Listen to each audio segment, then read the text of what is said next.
नमस्कार मंडळी, नमस्कार सर्व बंधू भगिनींना साष्टांग नमस्कार.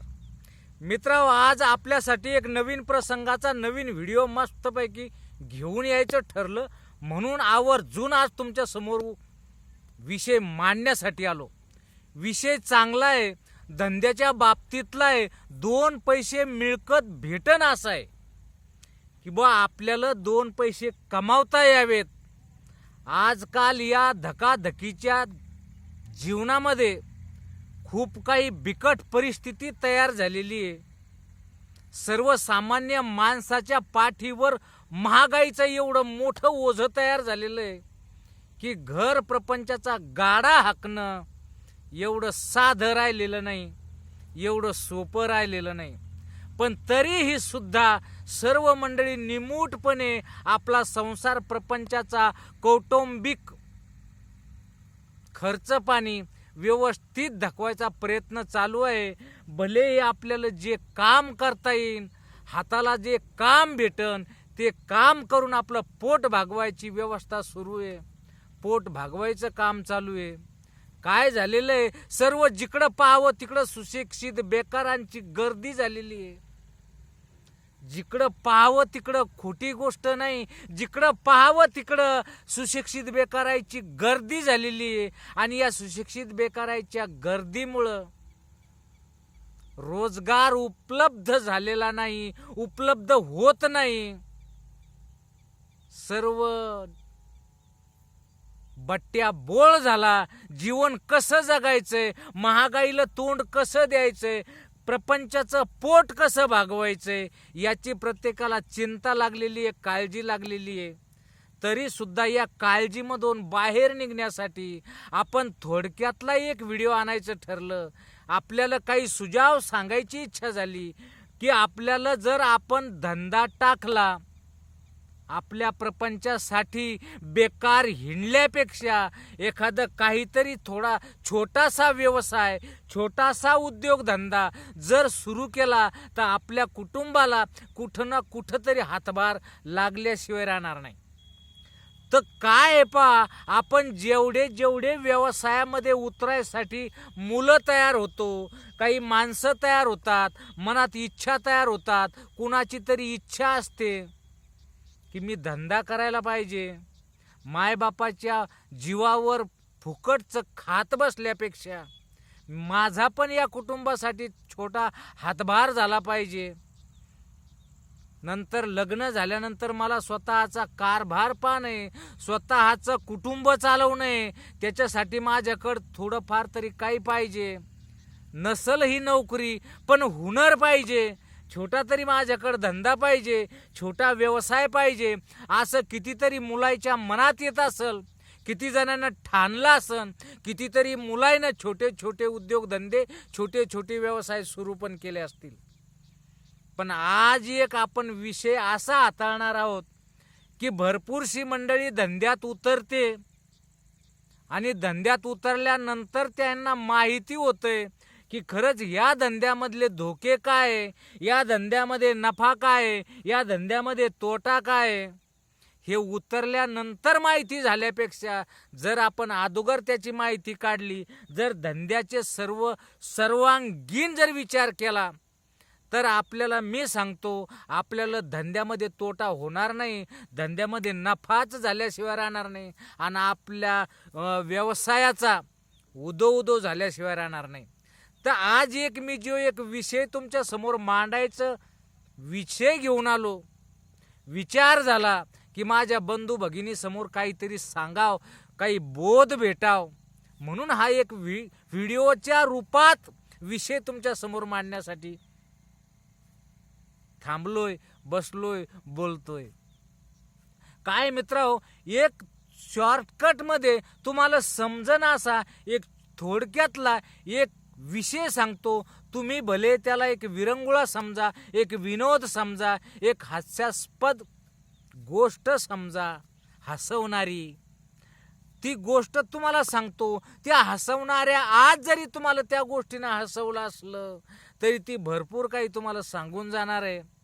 एक छोटीशी गोष्ट तुम्हाला सांगतो, तुम्ही धंद्यात उतरले असाल, प्रत्येक धंदा हा मशनरीचाच नसणार आहे, प्रत्येक धंदा हा वेगवेगळ्या प्रकारचा असतोय. सगळे धंदे मशनरीपासून चालतात असं नाही. काही काही धंदे हे आपल्याला समोर मांडून चालवावे लागतात. जसे की कोणी फळफळावळ विकतात, फळफळावळ हा पण एक धंदाच आहे. या धंद्याच्या बाबतीतलं तुम्हाला थोडक्यात सांगतो, जर तुम्ही स्वतःहून जर धंदा करत असाल तर तुम्हाला फायदा किती होईल, तुम्ही दुसऱ्याकडे जर काम करत असाल तर तुम्हाला फायदा आणि तोटा किती होईल, या बाबतीत आपण थोडा विचार करूया. काय हे जे फळं असतात, फळं आंबा, पेरू, जांभूळ आणि बोर, हे आपले छोटे छोटे फळं, आपण त्याचा धंदा करतो. भरपूर मंडळी, भरपूर मुलं, भरपूर माणसं या क्षेत्रात उतरले आणि आपल्या कुटुंबाला 2 पैसे भेटाव म्हणून याचा व्यवसाय सुरू केलाय ना. त्याच्यामध्ये जर तुम्ही दुसऱ्या माणसाच्या हाताखाली काम करत असाल तर काय करायला पाहिजे, याच्यासाठी तुम्हाला इच्छा झाली सांगावं.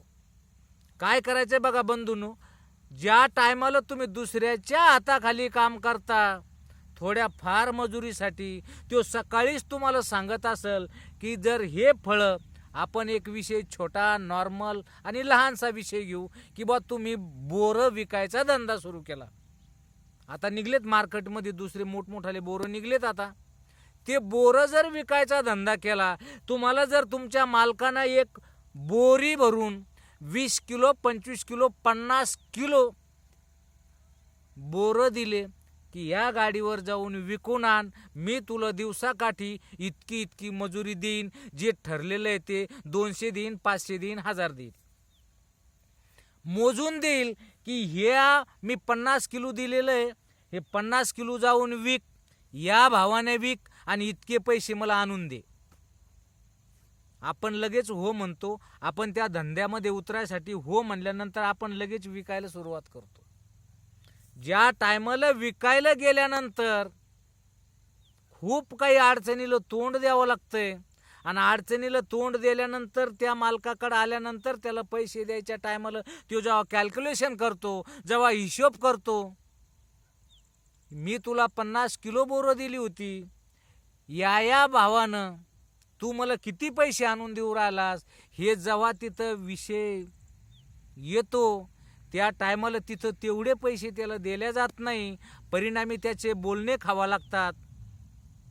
लागतातच. ह्या अशा गोष्टी घडतात. जे काही होतकरू मुलं धंद्यामध्ये उतरायसाठी निघतात आणि ज्या टायमाला समोरच्या व्यक्तीकडून अपमान सहन करावा लागतो, बोलणे खावा लागते आणि अशी मंडळी आपल्या धंदा सोडून द्यायचा विचार करतात आणि परत घरी माघारी फिरतात. तर मित्रांनो, सांगायचंय तात्पर्य एवढं, ज्या टायमाला तुम्ही त्या मालकाकडून बोरं घेणारे, ज्या टायमाला त्याच्याकडून अर्धा क्विंटल म्हणजे 50 किलो बोरं घेसान, त्या टायमाला त्याला सांगायचं की मी दिवसभर फिरत असताना मला हजारो माणसाची हजारो गिऱ्हाईकाला तोंड द्यावं लागतंय. साधी गोष्ट नाही. घेणारे कमी आणि खाणारे जास्त आहेत. नाही तर बघा तुम्ही ज्या वेळेस तुमचे पेरू असेल, गिऱ्हाईकाला कापून टेस्ट करायला द्यावं लागतात की बघा, तो टेस्ट करेल, खातो आणि म्हणतो नाही व्यवस्थित लागेना, गोड कमी आहे, का अमुक आहे तमुक आहे, चालल्या जातो. इळाचे कमीत कमी धंदा करणाऱ्याचे 10 जाम ते 10 पेरू फक्त लोकांना टेस्ट करण्यासाठी दिले जातात. आंबे सुद्धा तुम्हाला विक्रीसाठी दिल्यानंतर फक्त जनतेला टेस्ट म्हणून, गिऱ्हाईकाला टेस्ट म्हणून किती कमीत कमी 2 किलो तरी आंबे विकणाऱ्याला फक्त टेस्ट म्हणून लोकांना द्यावं लागतात. या बोरावाल्या व्यापार करणाऱ्या मुलांना सुद्धा इथं छोटं मोठं गोष्ट नाही. इथं गेले की काय भाव दिले बोर, की लगेच 1 उचलणार, 2 उचलणार, सोबत लेकरू असन त्याच्या हातामध्ये 2 देणार, बायको संग असन तिच्या बी हातामध्ये 2 देणार, पाय टेस्ट कर कसे, ती बी खाणार, बरे वाटू राहिले जरशे, पुन्हा 2 उचलणार, लेकराला 2 देणार. अशामध्ये त्या माणसाचे कमीत कमी 7-8 बोरं असे चालल्या जाणार एका माणसाकडून, त्याच्या परिवाराकडून त्याला तेवढे बोरं खाल्ल्या जाणार.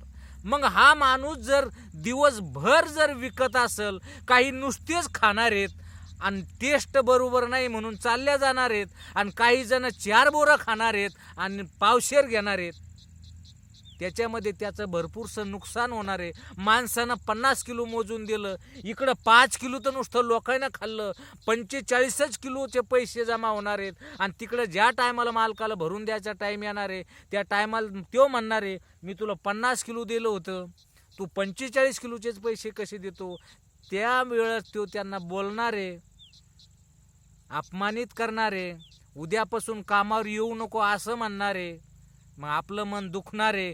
त्याच्यासाठी सर्व अशा मंडळीनं जे फळं फळावलं विकणारे, मालकाकडून घेणारे, इकडे विकायला नेणारे, 2 पैसे कमावणारे, त्याला नेऊन देणारे, आणि आपली थोडक्यातली हजेरी घेणारे, थोडक्यातला पगार घेणारे, थोडक्यातले रोजीरोटीला जे ठरलेले पैसे तेवढे घेणारे.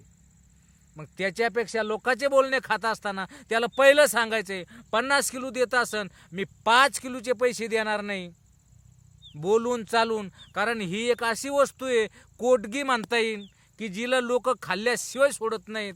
घेणं हो का ना हो, पण बोलणार.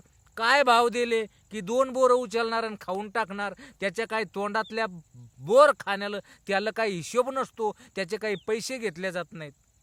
त्याच्यामुळं मित्रांनो, तुम्हाला फक्त एवढं सांगायचंय, भरपूरशी मंडळी अशा भरपूरशा लोक ऐकून अपमानित केल्या जाते, आणि अपमान सहन न करण्याची स्वतः हिम्मत, पण धंदा नाही, मजुरी नाही. त्याच्यामुळं हतबल झालेली मुलं आहे. इकून तिकून त्यानं धंद्यात उतरायचा प्रयत्न केला, स्वाभिमान जागा आहे. आणि समोरचा माणूस जर कोणी बोलत असन तर ते मात्र खपून घेतल्या जात नाही, आणि मुलं नाविलाजानं घरी येतात आणि त्या कामापासून दूर होतात. त्याच्यामुळं सांगायचंय फक्त एवढं बंधू, की तुम्ही जर धंद्यात उतरत असाल तर धंद्याचा पहिला धोका ओळखा, नंतर फायदा ओळखा.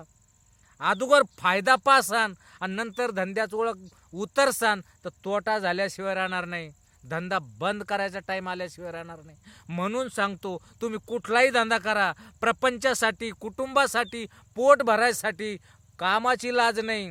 जुने लोक सांगायचे, लाज फक्त चोरी छिनालीची लाज आहे. या पोट भरायसाठी मेहनत करत असाल, काम करत असाल, त्याची लाज नाही. म्हणून मित्रांनो, तुम्ही कुठल्याही धंद्यात उतरत असाल, कुठलंही काम करायचं ठरलं असेल, कुठलाही व्यवसाय करायचा ठरला असेल, जिद्दीनं करायला लागा, स्वाभिमान जागा ठेवा. तुमचं काम फत्ते झाल्याशिवाय राहणार नाही. फक्त धंद्यातले तोटे, धंद्यातले नफे हे ओळखा. ज्या टायमाला तुम्हाला धंद्यातला नफा आणि तोटा समजला, प्रत्येक वेळच पहिल्यानं तोटा पहा, नंतर नफा पहा. तुमचा धंदा, तुमचा व्यवसाय आसमान ल छूले शिवाय नहीं रहेगा. आसमान को छू लेगा आपका धंधा, आपका व्यवसाय, लेकिन आपको खाली ये ध्यान रखना पड़ेगा. क्या है भाई. आता काय मित्र हो, आपल्याला मी जे सांगितलंय ते आपल्याला कसं वाटलंय, जर आवडलं असन तर लाईक करा, मित्राला शेअर करा, आपल्या चॅनलला सबस्क्राईब करा, आणि व्हिडिओ पाहिल्यानंतर कसा वाटलाय याची कमेंट मात्र अवश्य करा. चला, काही हरकत नाही, भेटू दुसऱ्या व्हिडिओत. तोपर्यंत धन्यवाद.